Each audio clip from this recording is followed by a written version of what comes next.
좌우에 계신 분 같이 서로 인사 나누십시다. 예수는 그리스도이십니다. 인사합시다. 다시 한 번 더 인사합니다. 더 큰 응답으로 갈 세트를 준비합시다.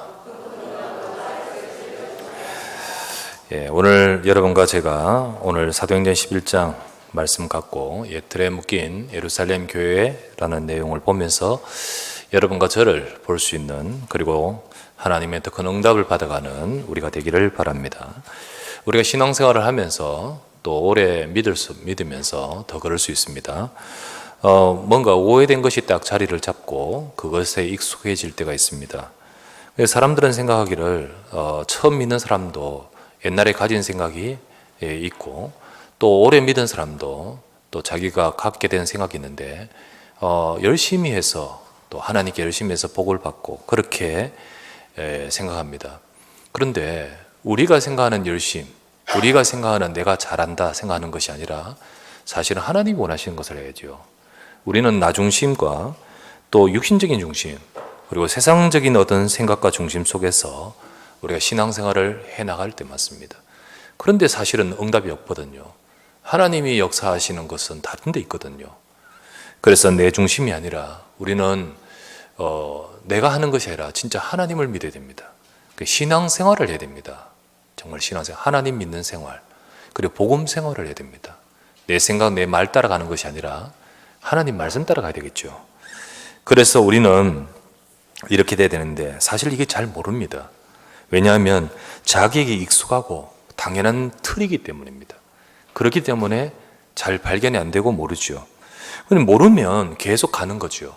하지만 하나님은 응답의 사람으로 바꾸기 위해서 그것을, 그 모든 것들을 깨닫도록 만드시는 그 자체가 중요한 응답이겠습니다. 오늘 우리는 사도행전 11장을 봤는데요, 우리 3주 전에 우리 고넬료 그 집에 복음 받는 장면을 우리가 보았습니다. 고넬료와 그 가족이, 친구가 예수 그리스도를 듣고 구원받는 겁니다. 자, 이것 자체가 응답이며 하나님 역사며 초대교회는요 큰 응답입니다. 그런데 하나님은 그렇게 하신 것은 좀 더 중요한 것을 담고 역사하셨습니다. 우리가 알아야 될 것은 눈에 보이는 것만 딱 보고 그것을 가지고 응답 또는 문제라고 하면 본질을 놓칩니다. 왜 하나님이 이런 역사를 하셨냐는 거죠. 그것도요, 원래 기존의 생각을 가지고 있는 베드로의 틀을 막 생각을 바꾸면서 억지로 강권적으로 가게끔 해서 고넬료를 복음 받도록 만드셨지 않습니까? 우리가 이것을 못 보면 보이는 응답만 보고 응답인 줄 알고 있다가 그냥 그 응답을 따라가면서 취해버리고, 그리고 보이는 문제만 보면 그게 문제인 줄 알고 그것에 낙심해버리는 거예요. 우리가 성경이나 우리 역사를 보면 하나님의 큰 역사가 있는데 뒤에 얼마 안 가서 급속하게 문제에 빠지는 경우가 많습니다. 왜 하나님이 그 역사를 주셨냐, 그걸 못 보고 그냥 그 역사에 빠져버리는 거죠. 그것은 그 응답에 취해버리니까 진짜를 놓쳐버리기 때문에 그렇습니다. 진짜를 놓쳐버리면 사실은 껍데기는 얼마 안 가서 다 바뀌는 거죠. 예를 들면 두 가지를 예를 들면 솔로몬입니다. 아버지 다윗이 그토록 사모하면서 다윗에게 있었던 것은 뭐냐, 정말 하나님을 믿고 그 언약궤를 정말 모신 하나님께 온전한 예배 드리는, 그래서 이스라엘 백성으로 하여금 이 언약이 정말로 그 성전을 중심으로 전달될 수 있는 그 성전 건축이거든요. 그것이 솔로몬 시대에 이루어졌습니다. 근데 솔로몬이 성전을 어마어마하게 크게 건축하게 됩니다. 그리고 하나님이 그것을 감당하도록 얼마나 큰 복을 주신지 모릅니다. 그래서 엄청난 하나님의 역사와 응답을 받은 것이 솔로몬입니다. 솔로몬 알지 않습니까? 지혜와 부가 정말로 극에 달했습니다. 어느 정도냐면 그냥 나라에 있는 은이나 이런 것들은 그냥 돌덩어리로 여길 정도로 사실은 이 나라의 부가 어마어마하게 막강했습니다. 전 세계는 솔로몬을 보러 왔을 정도고, 솔로몬하고 이 나라하고 어떤 관계를 맺으려고 줄을 놓을 정도였습니다. 그러다 보니까 어마어마한 정말로 영광과 응답을 받은 것이 맞지요. 그런데 문제는 뭐냐면 그 때문에 문제가 오는 거예요. 이것으로 인해서 많은 나라에서는 솔로몬하고 연결을 하려고 이 어떤 관계를 맺는데, 이제 이 혼인 관계를 가지고 이 관계를 맺습니다. 옛날에 그랬지 않습니까? 나라와 나라의 관계를 이렇게. 수많은 작은 나라, 큰 나라들이 거기에 이제 왕비로서 이제 아내로 이렇게 보냅니다. 그래가지고 관계를 맺고, 그래서 솔로몬이 있는 아내가 몇 명이냐? 후궁이 700이며 첩이 300입니다. 합이 1000. 1000이면 어떻게 되겠습니까? 하루에 한 명씩 만나도 3년에 한 명 만나게 돼요. 3년 뒤에 만나가 네가 누구? 이렇게 말할 정도로 그렇게 될 정도입니다. 그러다가 몸이 좀 안 좋으면 오늘 건너뛰자 그러면 6년에 한 번 만나야 돼요. 그러니까 이 사람들이, 그 어마어마한 사람들이 왔는데, 이들이 다 왔는데 전부 다 이 이방에서 왔는 거 아닙니까? 만약에 언약이 턱 바르고 정말로 다윗이 가졌던 그 본질적인 것이 흩어지지 않으면 어떻게 됐을까요? 전 세계 복음 전할 루터가 되겠죠. 그런데 그 왕궁의 자식들이 전부 와서 여기에 왔으니까, 그런데 그것이 본질을 놓쳐버리고 그냥 어마어마한 영광만, 그리고 부귀만 취해버리니까 여기서 본질을 잃어버리는 거예요. 중요한 것을 놓쳐버리는 거예요. 그런데 이제 이 후궁들이 와서 얼마나 재미없겠습니까? 3년에 한 번 만나니까요. 그러니까 어떻게 하냐면 독수 공방할 수밖에 없잖아요. 이 독수 공방하는 이 후궁들, 이 첩들이 협회를 조직했어. 그게 독방협이라고. 그게 조직해가지고 솔로몬한테 정식으로 요청해서, 우리가 너무 심심합니다. 그래서 너무 심심하니까 3년에 한 번 만나는 왕은 못 보고, 그러니까 우리가 고국에서 있었던 신을 섬기게 해달라고, 그 문화를 가져오는 거예요. 그냥 허용을 해버리는 거죠. 그런데 그게 한 개, 두 개 세워진데, 솔로몬 성전, 예루살렘 성전 중심으로 옆에 있는 사내마다 조금씩 세워지는 것이, 그게 바로 우상 신전이 되어버리는 거예요. 그래서 예루살렘 전역에 이 1000명이 끌고 온 많은 우상들이 세워져 버린 거예요. 이게 어떻게 되겠습니까? 결국은 진짜 중요한 것을 놓쳐버리면 응답이 아닌 거였죠. 예를 들면 초대교회가 로마를 정복했습니다. 정말 순교하면까지 이 복음을 지키고 순교하면까지 결국은 로마의 황제가 핍박하다가 나중에 그가 그리스도 앞에 무릎 꿇고 기독교가 공인되고 그리고 국교로까지 되고, 이런 상황에 그리스도 앞에 황제가 무릎을 꿇는 일이 벌어졌습니다. 이제는요, 생명 걸고 할 필요가 없게 되어버렸어요. 이때부터가 문제인 겁니다. 그러니까 이제 어떻게 하냐면 교회가 이상하게 되어지고 교권화되어지고 우리가 아는 중세시대가 되어버린 거예요. 그래서 진짜 중요한 것은 눈에 보이는 게 아닙니다. 눈에 보이는 성공, 눈에 보이는 응답을 따라가다가 반대로 눈에 보이는 문제에 낙심하는 것이 아니라 저와 여러분들 속에 하나님이 주신 진짜 응답을 받아야 될 줄 믿습니다. 예루살렘 교회에 하나님이 이렇게 주신 것은 하나님이 하시려고 하신 중요한 진짜가 있는 거예요. 바로 이 고넬료의 응답을 통하여 뭘 하라고 하시느냐. 너희는 이 고넬료를 통해서 하나님이 정말 원하신 것을 보고 세계복음화의 축복을 누리라는 거예요. 그 응답을 받을 베드로도 되고 예루살렘 교회도 되라는 거죠. 그런데 그것이 보여야 되는데, 첫 번째, 예루살렘 교회에 드러난 틀린 예틀입니다. 자, 하나님은 지금껏 예루살렘 교회에 참 많은 역사를 하셨습니다. 그런데 이 예루살렘 교회가, 마가다락방 교회가 세계를 살리는 그 교회로 계속 쓰임받는 데 있어서 중요한 부분이 있는데 한 가지 장애가 있어요. 이 부분을 깨워줘야 돼요. 이 깨워줘야 될 틀이 있는데 그것을 두고 이제 하나님께서는 말씀하시는 겁니다. 그들에게 오래되고 깊이 각인된 이 틀이 있는데 그들은 전혀 모릅니다. 그런데 베드로가 고넬료 집에 가서 복음 증가하는 이것을 통해서 이제 이 사실 민낯이 드러나는 거예요. 베드로가 고넬료 집에 가서 복음 증가하여 고넬료가 복음 받았다는 이 소식, 얼마나 반가운 소식입니까? 근데 이게 이제 예루살렘으로 전해집니다. 참 감사하죠. 하나님의 역사죠. 그런데 그때 이 말을 들은 예루살렘 교회의 반응은 어떠합니까? 사도행전 11장 1절에서 3절이었습니다. 유대에 있는, 예루살렘에 있는 사도와 형제들이 이방인들도 하나님 말씀을 받았다 함을 들었습니다. 이제 베드로가 돌아옵니다. 저 가이사랴 가서, 저기 가서 고넬료 집에 갔다가 이제 돌아옵니다. 예루살렘에 올라갔을 때 할례자란 말은 유대인을 말합니다.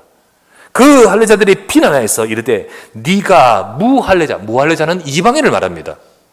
무할례자의 집에 들어가서 함께 먹었다. 이제 이걸 가지고 비난을 하게 되는 겁니다. 지금 하나님의 역사는 안 보이고 지금 육신적인 문제를 가지고 지금 막 말하게 하는 거죠.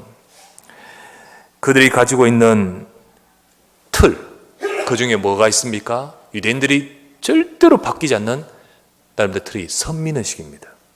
이제 우리나라, 우리 민족, 그리고 그 속에서 가지고 있는 율법주의의 틀, 이것에 딱 가지고 있는 자기들의 그 틀에 의하면 지금 이 사건은 용납되는 사건이 아닌 거예요. 아니, 우리 교회 최고 지도자인 목사님이, 아니, 우리가 생각하는 이게 아니고, 아니, 그런 일을 하다니, 이런 식이 되는 거 있죠. 베드로가 그렇게 가서 하나님의 역사 속에서 따라가서 그렇게 하는 것을 가지고 막 교회가 문제가 되는 거예요. 이 하나님의 역사가 그들에게는 문제였습니다. 그들의 생각에는 이러면 안 되는 것이었어요. 이건 아니다, 이렇게 나오는 거예요. 그러니까 이 말은 그만큼 하나님과 그들이 안 맞고 있는 거예요. 하나님과 안 맞아요. 하나님이 쓰실 그 교회가 하나님과 안 맞아. 어떻게 쓰임 받겠습니까?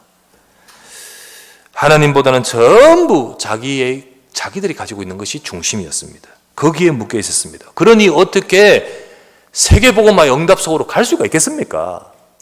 어떻게 하나님이 하실 역사 속에 쓰임 받을 수 있겠습니까? 지금도 마찬가지입니다. 교회를 통해 하나님이 역사하시고 하나님의 백성을 통해 하나님이 역사하시는데, 근데 진짜 우리 속에 있는 하나님과 안 맞는 우리,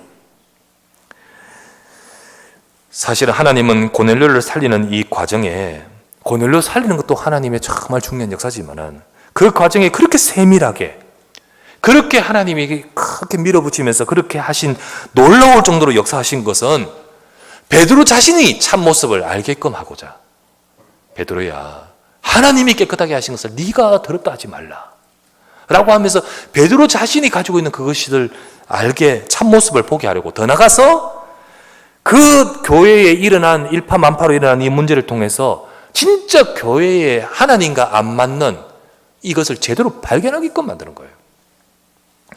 아, 이게 진짜 틀린 것을 갖고 있구나. 사실은 우리도 잘 몰라요. 이게 왜? 익숙해져 있기 때문에. 그렇지 않습니까? 그건 당연하기 때문에 모르는 거예요. 그러니까 순간순간 모든 것 속에 툭툭 튀어나오고, 그것 가지고 말하고, 그것 가지고 문제 삼고, 그것 가지고 우리는 일하고 섬기고 봉사한다고 하는데, 진짜 중요한 것은 하나님이 원하시는 것이 아니기 때문에 그럴 수 있다는 거죠. 그럴 수 있어요. 그래서 여러분과 제가 가지고 있는 깊이 있는 이 틀이 그렇게 됩니다. 한 번은 한 방송국에서 부부를 불러가지고 부부들 대상으로 스피드 퀴즈, 이런 게 있잖아요. 퀴즈, 부인이 내면 남편이 맞추는 거, 이런 퀴즈를 했답니다. 한 부부가 나왔어요. 근데 딱 그때 제시어가 뭐냐면 목포의 눈물이었어요. 그러니까 곧바로 이 부인은요, 이거 맞출 수 있다. 왜냐하면요, 부인이 문제를 냈으면, 당신이 노래방에 가면 늘 부르는 거, 그럼 곧바로 나와야 되잖아요. 당신이 노래방 가면 늘 부르는 거, 그러니까 뭐라 나온 줄 알아요? 도우미 감사 나왔다는 거죠. 그래가지고 그날 밤에 야단났을 때 예, 자기도 모르게 급하니까 튀어나오는 거예요. 예, 우리도 모르게 튀어나오는 거예요. 예, 우리 속에 뭘 가지고 있느냐? 사실 우리는 어느 순간 우리의 것이 이게 나오는 거예요. 근데 사실은 완전한 자 없습니다. 우리가 뭐 완벽한 자 누가 있겠습니까? 하지만 여러분과 제가, 내가 이런 것이 있구나, 우리에게 있는 하나님과 안 맞는 나 중심, 육신 중심에 하나님과 안 맞는 내 틀린 것을, 그걸 깨달으면 그때부터 응답은 시작되는 거죠. 두 번째, 그런데 이게 뭐냐면 하나님의 응답을 가로막고 있는 장벽이란 사실, 정말 하나님 백성이 응답 못 받는, 하나님의 역사 속에 있어야 되는데 그렇지 못하는 이유가, 하나님의 응답을 막는 장벽이 이겁니다. 자, 하나님은 예루살렘 교회 틀이 바뀌기를 원하시는 거예요. 왜냐하면 그럴 때 앞으로 더 큰 응답 속으로 하나님이 하실 진짜 역사 속으로 하나님은 쓰시려고 하십니다. 근데 하나님과 안 맞는 이 자기 중심, 이 육신 중심, 이 정말 선민의식, 너무 자기 중심 아닙니까? 율법주의 가지고요, 판단하고 비판하고 육신적인 거 가지고, 우리 혈통이 어떠니 저떠니 전부 육신 중심. 이게 안 바뀌는데 어떻게 그들은 응답을 받으며, 어떻게 하나님이 원하시는 저 땅까지 세상을 살리는 하나님의 응답 속에 있겠습니까? 정말 하나님은 이 길이 바뀌기를 원하셨습니다. 그래서 하나님은 이렇게끔 고넬료를 살리는 일을 이루셨던 것입니다. 그런데 그들은 바뀌지 않았습니다. 이후에 어떻게 될까요? 이후에 사실은요, 이후에 정말 예루살렘 교회는요, 사실 응답이 별로 없어요. 응답을 받지 못해요. 그리고 우리가 알다시피 하나님이 역사에 진짜 지금까지 중요한 역사에 했던 그 역사에 이제는 사라지고 그 역사의 중심에 서 있지를 못해요. 그래서 이거를 다 놓치고 바뀌질 않는 거예요. 그 증거가 있습니다. 사도행전 앞으로 가면 15장을 볼 것인데 15장에 보면 나와요. 이제 나중에 조금 전에 설명할 예루살렘 교회가 응답을 받지 못하고 안디옥 교회가 응답받습니다. 근데 그 예루살렘 교회에서 안디옥 교회로 사람들이 들어가서 뭐라 하는 줄 아십니까? 너희들 이렇게 믿어서 안 돼. 우리가 생각하는 걸 가르쳐줘요. 율법대로 믿어야 돼. 너희들 이방인들 그냥 예수만 믿는다고 되는 줄 알아? 할례 받아야 돼. 우리처럼 할례 받아야 돼. 그렇지 않으면 절대 안 돼 라고 하면서 진짜 종가에서 소위 말하면 그 예루살렘 교회에서 내려와서 그런 말을 하니까 안디옥 교회가 막 굉장히 혼란을 겪는 일이 벌어집니다. 그처럼 안 바뀌는 거예요, 이들이. 이러니까 응답을 받지 못하는 거죠. 여러분, 왜 나는 응답받지 못할까? 성도들 가운데 이런 고민, 이런 생각 하는 자 있을 것입니다. 왜 안 될까? 왜 하나님이 역사하지 않을까? 어떤 사람이요, 교회를 떠났습니다. 그리고 하나님을 믿잖아요. 왜 안 믿느냐? 이야기해 보니까요, 우리 부모님들이 그렇게 교회를 섬겼고, 그리고 우리 매형과 우리 누나가 우리 집이 그렇게 하나님을 믿는다고 열심히 했는데, 그런데 어느 날 매형은 돌아오면서 교통사고 나가 죽어버리고, 그 사고로 인해서 어머니, 아버지 큰 충격받아서 쓰러져 버리고, 그러던 그 소식, 그것 듣고는요, 난 절대로 하나님 믿을 수 없다. 하나님이 살아계시다면 어째 이럴까? 예, 참 안타까운 일이고 일리가 있죠. 그렇죠? 우리는 단편적인 그 일들만 보면서 이렇다 저렇다 할 수 없습니다. 그런데 하나님이 왜 응답을 하지 않았고 또 왜 그럴까? 어제 핵심에서 나온 말씀대로요, 큰 그릇이니까, 특별한 하나님의 뜻이 있으니까 그럴 수 있습니다. 특별한 하나님의 뜻이 있으니까. 그리고 그 모든 것들 속에서도 하나님의 역사하시는 중이고 또 하나님의 일하심이 있을 것입니다. 그러나 또 그게 아니라 하나님과 안 맞는 자기 틀을 가지고 열심히 하는 거예요. 하나님과 안 맞는 자기 틀에 묶여 있으니까요. 그러니 응답을 받지 못하고, 그러니 하나님의 역사가 없는 종교생활 속에서 있는 경우가 너무 많은 거예요. 예루살렘 교회가 사실은 정말 하나님이 역사하시려고 굉장히 정말 그렇게 쓰시는 중요한 시작이 된 교회지만은, 그러나 정말 이제는 이것을 넘어서서 하나님이 하실 이 세계 237 나라 살릴 그 응답 속에 가야 될 교회가, 그러나 끊임없이 바뀌지 않는 이것 때문에 그들은 응답받을 수 없는 겁니다. 우리도 마찬가지다. 복음보다는 내 생각 중심, 말씀보다는 사람의 말에 우리가 빠지고, 영적인 것 놓치고 육신적인 것에 묶이는 것, 사실 그것이 바로 하나님 백성으로 하여금 모든 응답을 다 놓치게 만드는 장벽이라 사실. 우리가 교회를 오지만은 여러분들이 뭘 가지고 있습니까? 여러분들이 교회를 오지만 여러분들은 뭘 보고 있습니까? 우리가 진짜 뭘 붙들고 있냐는 거죠. 그럼 교회 와서도 우리는요, 전부 육신적인 것 가지고, 그러면서 진짜 하나님의 말씀을 받지 못하고 우리는 내 것 가지고, 사람 말 가지고, 그것 들고, 그것 보고 시험 들고, 그것 보고 우리는 이러쿵 저러쿵. 정말로 정말 응답받는 사람은 다릅니다. 하나님은 지금도 역사하고 계십니다. 세계복음화 하기 위해서 하나님은 우리 교회를 세우신 줄 믿습니다. 우리가 정말 하나님의 응답을 받아가기 위해서 하나님이 우리에게 필요한 능력을 요구하시는 것이 아니고, 하나님은 우리가 하나님의 능력을 받는 자가 되기를 원하시는 거예요. 영적인 놓치고 육신적인 묶여있는 그것이 성도라 하여금 모든 응답을 다 막아버리는 장벽이 된다 사실. 그래서 이 예루살렘 교회가 지금까지 하나님의 그 능력, 그 역사가 이제는 그것을 넘어서서 세계로 열방을 살릴 교회로 진짜 하나님 뜻을 이루는 그것으로 바뀌라고 하시지만은, 아니요, 절대 안 바뀝니다. 결국은 하나님은요, 거기 더 이상 쓰지 않습니다. 세 번째, 그렇다면 우리가 여기서 받아야 될 진짜 말씀은, 여러분과 저를 더 큰 응답 속으로 가기를 원하십니다. 그래야 되기 위해서 더 큰 응답 속으로 이끌 우리의 새 틀, 나에게 하나님이 원하시는 세틀. 베드로에게 하나님이 그렇게 하여 역사해 주신 응답도, 또 그로 인해서 일파만파로 생긴 그 교회의 문제도 사실은 다 하나님의 역사였습니다. 하나님은 베드로가 깨닫기를 원하시고, 그 베드로는 물론이거니와 그가 사역하고 있는 예루살렘 교회가 가진 틀린 예틀이 바뀌기를 원하셨던 것이었습니다. 우리는 내 생각이 아닌 하나님의 말씀의 약속을 붙들어야 됩니다.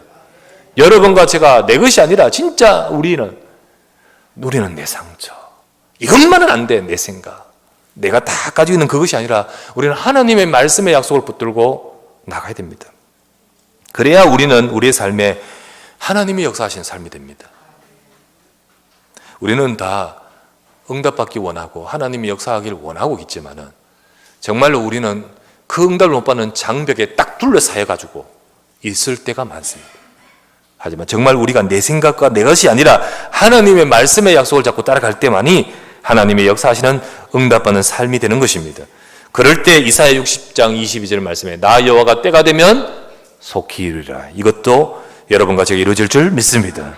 그런데요, 예루살렘 교회는 그렇지 않았습니다. 예루살렘 교회는 그렇지 않고 결국은 어떻게 하냐. 오늘 읽었던 말씀 18절 보실까요? 18절 말씀에 보니까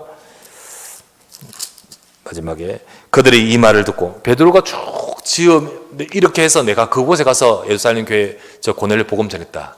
그때 그 말을 듣고 그들이 이 말을 듣고 잠잠하여 하나님께 영광을 돌려 이르되 그러면 하나님께서 이방에도 생명 얻는 회개를 주셨도다 하니라. 이렇게 예루살렘 듣는 사람들이 그렇게 말합니다. 하지만 이거는 이게 그렇구나, 우리가 잘못됐구나 그러면서 그들이 깨닫고 바뀌는 말이 아니고요, 마지못한 수긍이었습니다. 마지못한 수긍. 그렇게 수긍하면서 잠잠하고 그렇게 했습니다. 그러나 그 뒤에는 바뀌지 않았다 했죠. 15장에 나온다고요. 안 바뀝니다. 우리는 지난주에 요셉을 봤지 않습니까? 그 제목이 가정과 부모를 넘어서는 자녀라고 했지 않습니까? 요셉은 사단이 집요하게 그 인생을 넘어뜨리려고 파고드는데 어디를 제일 먼저 파고들까요? 가정의 상처, 그 가정 문제, 그리고 지금 일어난 자기의 노예라는 환경, 그거 파고들지 어디서 파고들까요? 여러분, 사단이 우리를 너무 잘합니다. 스케일을 딱 하고 있기 때문에 너무 잘합니다. 근데 대부분 다 여기에 묶여 있어요. 그런데 제목대로 가정과 부모를 넘어서는 자녀, 요셉은 집요하게 자기를 파고드는 사탄이 자기를 무너뜨리려고 활용하고 있는 나의 상처, 내 환경, 내 가정 문제 넘어지지 않았습니다. 거기 묶이지 않아요. 그걸 넘어섰습니다. 육신적인 것을 넘어섰습니다. 그것은 인격이 고상해서가 아니고 오직 언약을 붙들었기 때문이에요. 그게 세틀입니다, 여러분. 나의 그것이 아니라 육신적인 것에 묶여가지고 늘 그것에 묶여있는 나 중심, 육신 중심, 세상 중심 속에 딱 잡혀있는 내 옛 모습, 옛 틀이 아니고 이 모든 것을 넘어서서 오직 언약을 붙드는 그 세틀. 그런 요셉일 때, 그럴 때 그는 자기 자신도 살렸고 그리고 그 가정도 살렸고 그리고 더 나아가서 시대도 살리는 응답 속으로 가게 되었던 것이죠. 여러분, 지금도 마찬가지입니다. 하나님은 지금도 이 시대 살릴 응답 속으로 저와 여러분을 이끄신 줄 믿습니다. 그렇다면 여러분, 내 생각, 내 주장, 내 것이 중심이 아니라 우리는 복음, 말씀 중심으로 그것이 되어서 그것을 따라가는 우리 세틀을 갖추는 우리가 되기를 바랍니다. 교회 와서 육신적인 것을 보고 진짜 중요한 것 놓치고 말씀 놓치고, 교회에 와서 사람 말 듣다가 복음과 말씀 놓쳐버리는 여러분 되지 마시고, 오늘도 하나님 나를 살리는 말씀을 주옵소서. 오늘도 내 인생과 내 삶에 역사하실 하나님의 말씀과 응답 따라가게 하소서. 현장에 가서 육신적인 거 보고 눈에 보이는 거 보고도 낙심하거나 실망하지 말고 영적인 하나님의 언약 붙들고 승리하게 하옵소서. 그렇게 나가는 자에게 하나님은 일하십니다. 그래서 결국은 예루살렘 교회는 그렇지 못하기 때문에 그 뒤로 이 역사의 뒤안길로 사라지지만은, 반면에 자 볼까요? 오늘 읽었던 말씀 18절 그 다음 19절. 예루살렘 교회는 그랬지만은 19절, 바로 그때에 스데반의 일로 일어난 환란으로 말미암아 흩어진 자들이 흩어져 이미 막 흩어져 있는 자들이 베니게와 구브로와 안디옥까지 이르러 유대인에게만 말씀을 전하는데, 다 이제 그 틀이 있잖아요. 유대인들만 다 접촉하는데, 그런데 그 중에 구브로와 구레네 몇 사람이 안디옥에 가는 그 사람이 헬라인에게도 말하여 주 예수를 전파합니다. 이들은 자기 생각이 아니어서, 자기 중심이 아니어서 하나님의 언약 따라 사도행전 1장 8절을 잡고 주의 손이 그들과 함께 하심에 수많은 사람들이 믿고 주께 돌아오더라. 여기서 세워진 것이 안디옥 교회입니다. 이 교회를 통한 하나님께서는 세계 살릴 하나님의 응답을 준비하십니다. 세계 살릴 하나님은 경제 축복도 준비하십니다. 세계 살릴 하나님의 역사와 능력도 준비하셨습니다. 하나님은 바로 이 응답을 받을 자기 틀을 넘어서 새 틀을 갖춘 이 안디옥 교회가 세계 복음화의 중심 속에 서게끔 만드셨던 사실. 여러분, 오늘도 하나님은 우리가 있는 연약한 부족한 모습, 그것이 아니라 여러분과 제가 이 언약을 잡고 오직 언약을 따라 말씀 따라가는 하나님의 백성들일 때 하나님은 세계 복음화 속에 지금도 능력을 주시고 역사하시고 축복하십니다. 여러분과 저를 더 큰 응답 속으로 이끌려고, 더 큰 응답을 받는 우리들 되기에 합금하고자 오늘도 하나님은 새 틀, 말씀 따라가는 정말 하나님의 언약 속에 쓰임받는 저와 여러분이 되어야 될 줄 믿습니다. 이 축복과 이 응답을 누릴 우리 모든 주의 사랑하는 백성들과 우리 언약교회 되기를 우리 주 예수 이름으로 축원합니다. 전능하신 아버지께 감사를 드립니다. 오늘도 주의 사랑하는 주의 백성들이 주 앞에 모여 함께 예배하며 주의 말씀을 붙들게 하심을 감사드립니다. 예루살렘 교회에 감춰져 있고 깊이 각인되어 있고 이것이 바뀌지 않고 당연한 것처럼 느껴지고 있는 그 예틀이 결국은 하나님의 응답을 가로막고 하나님의 역사를 가로막고 있는 자기의 깊은 고질적인 예틀이라는 사실을 너무나 모르고 또 알아도 변하지 않는 것이 예루살렘 교회의 한계였습니다. 하지만 하나님은 바뀌기를 원하시고 우리가 말씀 따라가기를 원하시고 내 생각이 아니라 우리의 각인 불의 체질이 아니라 오직 언약 따라가기를 원하시는 줄 믿습니다. 주여, 더 큰 응답으로 갈 수 있는 우리가 되게 하옵소서. 하나님이 역사하시는 삶 속에 있게 하여 주시옵소서.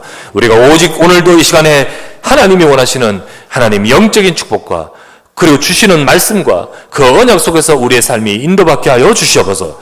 주여, 때가 되면 여호와께서 이루실 줄 믿습니다. 하나님의 일하심 속에 있는 언약교회가 되고 우리 성도들 되도록 축복하여 주시옵소서. 우리 구주 예수 그리스도의 이름으로 기도드리옵나이다. 아멘.